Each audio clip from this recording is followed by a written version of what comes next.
সংবাদ প্রবাহ বার্তা সদা সত্যতা ও নিরপেক্ষতার সাথে চলে।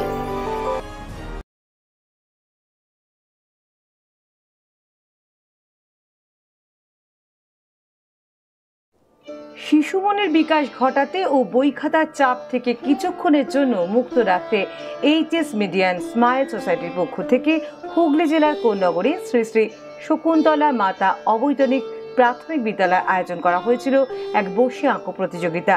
এই প্রতিযোগিতায় প্রায় শতাধিক প্রতিযোগী অংশগ্রহণ করেছিল।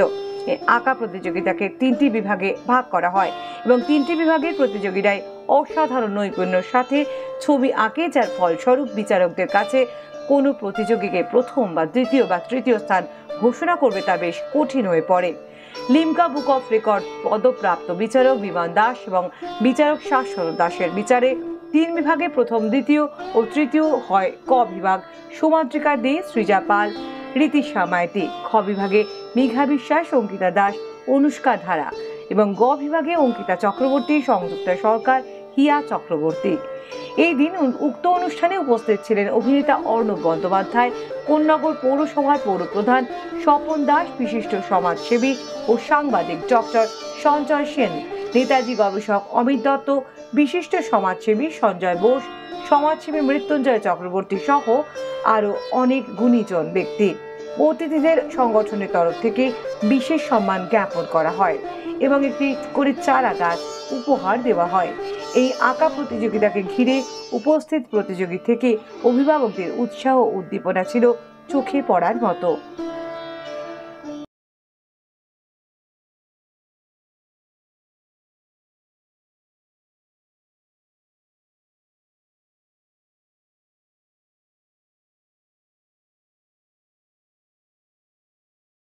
যারা আজকের এটা আয়োজক তাদেরকে ধন্যবাদ জানাই এবং সঙ্গে যে সমস্ত বাচ্চার ছেলেমেয়েরা প্রতিযোগিতায় অংশগ্রহণ করেছেন তাদেরকেও আমরা কৃতজ্ঞতা জানাই, ধন্যবাদ জানাই, শুভেচ্ছা জানাই।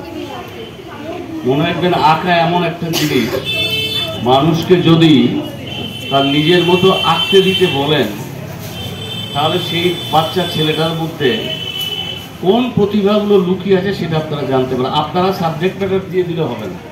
আমি যারা দিদিরা রয়েছে তাদের অনুরোধ করবো যে একটা বাচ্চা শিশু সে কি ভাবছে আমাদের সমাজ সম্বন্ধে, জগৎ সম্বন্ধে, বাড়ির সম্বন্ধে, গাছ সম্বন্ধে, তাকে যদি আঁকতে দেওয়া হয় তাহলে সে বাচ্চাটার যে মনের অভিব্যক্তি, মনে রাখবেন আঁকাটা একটা ছেলে খেলা না, ভাবছে রং তুলে দিয়ে আঁকছে তা নয়। একটা শিশুর মনে কি তার অভিজ্ঞতা, যেটা সে বলতে পারে না, যেটা সে বোঝাতে পারে না, সেটা কিন্তু এই আঁকার মাধ্যম দিয়ে আপনি ধরতে পারবেন যে সেই শিশুটার মন কি চাইছে এবং সে কি ভাবছে।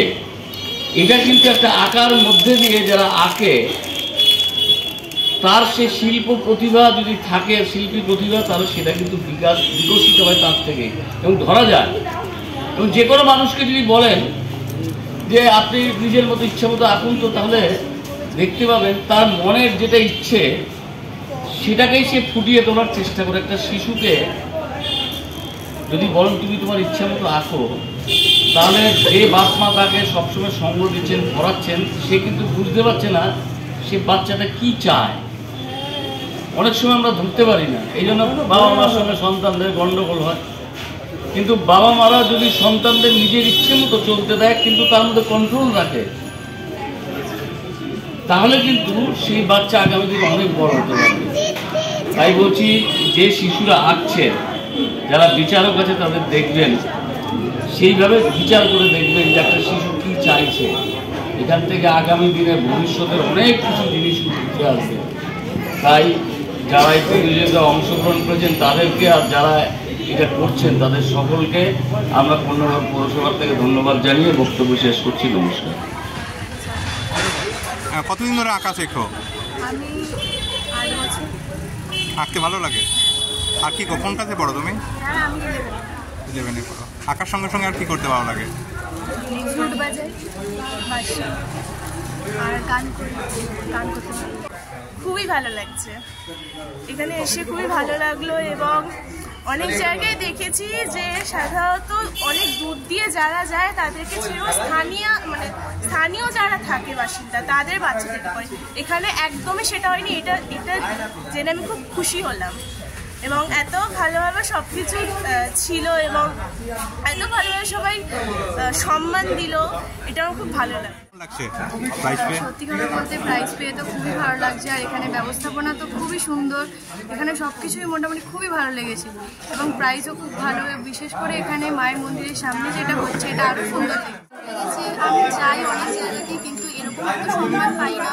আমার এখানে আমি এতজনের মধ্যে যে আমি দ্বিতীয় স্থান অধিকার করতে সেটার জন্য অত্যন্ত খুশি। এখানে ব্যবস্থাপনা খুবই ভালো, আমি ভাবতে পারিনি যে আমি এখানে হতে পারবো, এটাই আমার খুব ভালো লেগেছে। এখানে যে যারা পরিচালনা করেছে মানে খুবই সুন্দর, মানে অসাধারণ, মানে সবাই শুধু গার্জেনদের কথাও ভেবে স্টুডেন্টদের কথাও ভেবে খুব সুন্দর একটা পরিচালনা, যেখানে এত সুন্দর অ্যারেঞ্জমেন্ট করে একদম শুরু থেকে শেষ অবধি পুরো ব্যাপারটা A++ দেওয়া যায়। আঁকার প্রতি আগের থেকে মানে বহু অংশে চল বেড়েছে, যেহেতু বেশিরভাগ স্কুলে আঁকা আছে। আর এখন আঁকাটা হয়ে গেছে প্যাশন, মানে সবাই চায় যে না আঁকতে, আঁকার মধ্যে একটা মজা পায় ছোটরা। মানে অনেকে অনেক সময় ভেবে থাকে যে মোবাইলে সবাই বসে আছে, মোবাইলটাই যেন ফিউচারে গেছে, সেটা নয়। কিন্তু এই কম্পিটিশানগুলো এলে বোঝা যায় যে বাচ্চারা চায় আঁকতে, আঁকাটা ভালো হয়ে গেছে। আমি যেটাই বললাম আর কি, মনে হয় এটা কিছুটা তো অবশ্যই, কিন্তু বেশিরভাগ ক্ষেত্রে মানে আগের থেকে অনেক ডেভেলপ হওয়ার একটাই কারণে মোবাইলটা দিয়ে যেটা ইউজ করে এত সুন্দর সুন্দর কাজ, যেটা আমরা আগে আমাদেরকে না এক্সিবিশন হলে গিয়ে দেখতে হতো, সেটা এখন কিন্তু হাতের মধ্যে আমরা পেয়ে যাই। মানে শুধু দেশ নয়, বিদেশেরও ছবি আমরা ওই মোবাইলেই পেয়ে যাই। এবার কে কীভাবে কাজে লাগাবে তার উপরে নির্ভর করে। সেই ক্ষেত্রে যদি আমি দেখি অনেক আঁকা ডেভেলপ হয়েছে এই মোবাইলের জন্যে, মানে এটার ভালো দিক এটা। আমাদের তো বলবো অভ্যাস ছাড়া কোনো কিছুই ভালো হয় না। শুধু ছবি ভালো দেখলাম বলেই যে ভালো আঁকতে পারবো সেটা নয়, প্র্যাকটিস মেক্স ম্যান পারফেক্ট, এইটা কথায় রাখতে হবে। আর 2 নম্বর, গার্জিয়ানদের মধ্যে, স্টুডেন্টদের থেকে গার্জিয়ানদের মধ্যে কম্পিটিশানটা বেশি, যে আমার মেয়ে ফার্স্ট হোক, ছেলে ফার্স্ট হোক, সেটা না রাখলে মনে হয় খুব আরও ভালো হবে। খুব ভালো লাগছে এবং শিশুদের নিয়ে যে চিন্তাভাবনা অনেক শক্তিশালী সংগঠন করে থাকে এবং হাওড়ার এই সংগঠন হুগলিতেও ছড়িয়েছে এবং সেই চিন্তাভাবনা যে কোন্নগরে একটা মায়ের স্থানে যে চিন্তাভাবনা এখানেই কম্পিটিশন নিয়ে করা হয়েছে, যে সত্যিকারে অভূতপূর্ব আগামী যে সাড়া পাওয়া যাবে। আজকে যা দেখলাম উৎসাহ গার্জেনদেরও সত্যি মিলেনিয়াম প্লাজা ঘোরার সময় তো আমি ছিলাম, গত বছরও গিয়েছিলাম, হাওড়াতে প্রোগ্রাম করেছিলেন। আমি সকলের কাছেই বার্তা দিতে চাই, শুধু মিলেনিয়াম সবাইকে এগিয়ে আসুন, সবার পাশে থাকি, লক্ষ্য স্থির রেখে আমাদের আগামী দিনের পথ আরও পরিষ্কার হবে। অনেক কমে গেছে, তো সেই জায়গায় দাঁড়িয়ে এনারা যে এরকম একটা উদ্যোগ নিয়েছেন এবং ভীষণ সুন্দরভাবে অ্যারেঞ্জ করেছেন, এতে আমার খুব ভালো লেগেছে। অবশ্যই খুশি, তার থেকেও বেশি খুশি ছোট ছোট ছেলেমেয়েরা যেভাবে এসে অংশগ্রহণ, যাদের ক্যান্ডিডেটরা গার্জেন সহ একটু ভেতরে আসুন, প্রাইজ পেয়েছে। এর জন্য আমি সংগঠনকে সাধুবাদ জানাবো এবং আগামী দিনে সংগঠন এগিয়ে যাক, আমার তো শুভেচ্ছা রইলই। আর যারা আজকে ফার্স্ট সেকেন্ড থার্ড হলো তাদের যেমন অভিনন্দন জানাবো, তার পাশাপাশি যারা হয়তো আজকে তথাকথিত ফার্স্ট সেকেন্ড থার্ড হলো না তাদেরও অভিনন্দন জানাবো, কারণ জীবনটা অনেক বড়। আজ তারা হয়তো নাম্বারের দিক থেকে একটু পিছিয়ে রইল, কিন্তু আসলে সবাই জয়ী। এরকম কম্পিটিশন হতে থাকে। মিলিয়ন স্মাইল কি ভবিষ্যতে আপনাকে কি পাশে পাবে? অবশ্যই, শুধু আঁকার প্রতিযোগিতা নয়, যে কোনো দরকারে যে কোনো সময় যদি কোনো সমাজসেবামূলক কাজে মানুষ যে কোনো দরকারে আমি সবসময় সঙ্গে আছি এবং যারা আমাকে আমন্ত্রণ জানিয়েছেন আপনারা অনেকেই আছেন, তার মধ্যে আপনাদের সবার পাশে যে কোনো সময় আমার সবটুকু দিয়ে আছে। ঠিক আছে।